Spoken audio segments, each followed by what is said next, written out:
Exercise का last question start करते हैं जी। Question number 7। The front of the house is in the shape of an equilateral triangle with measure of side 10 metre.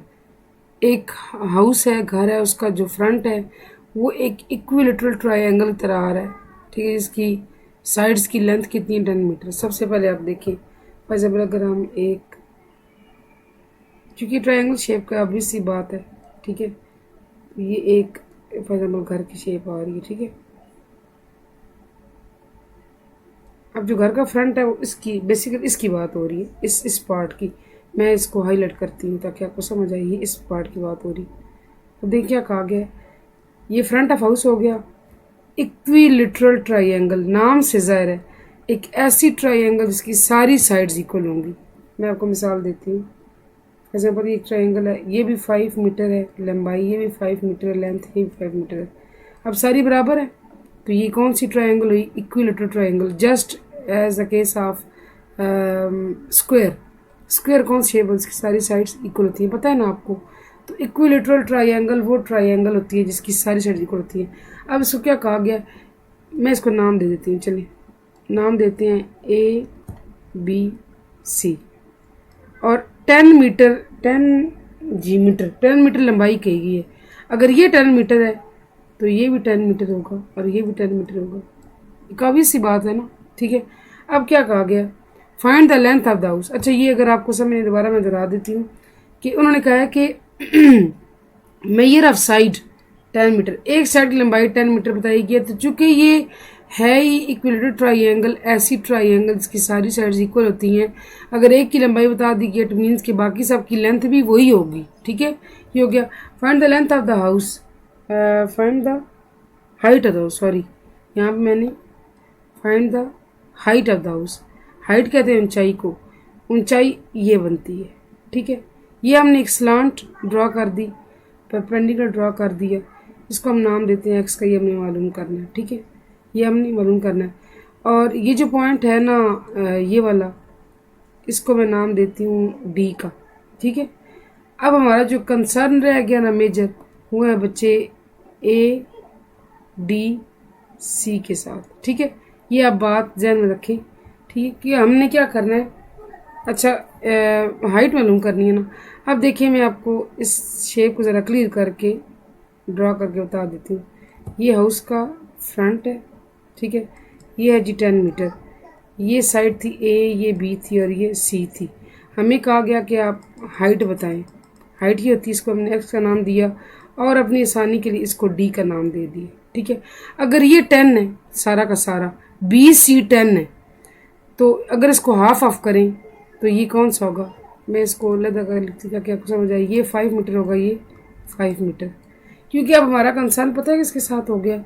अब हमारा concern ADC के साथ है। किस ट्रायंगल के साथ है? ADC।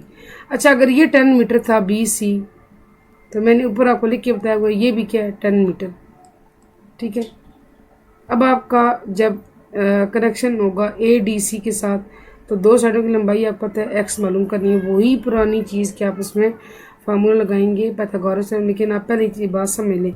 मैं उम्मीद करती हूँ जो मैं चीज़ समझा रही हूँ आपको सही तरीके से समझ आई होगी। अगर आपको कन्फ्यूजन हो रही है तो आई वुड रिकमेंड कि आप दोबारा से स्टार्ट से वीडियो लगा के दोबारा देखिए ताकि आपको चीज़ समझ आए कि मैंने आपको ये बात क्या बताई है कि हमारा ADC के साथ अब कंसर्न।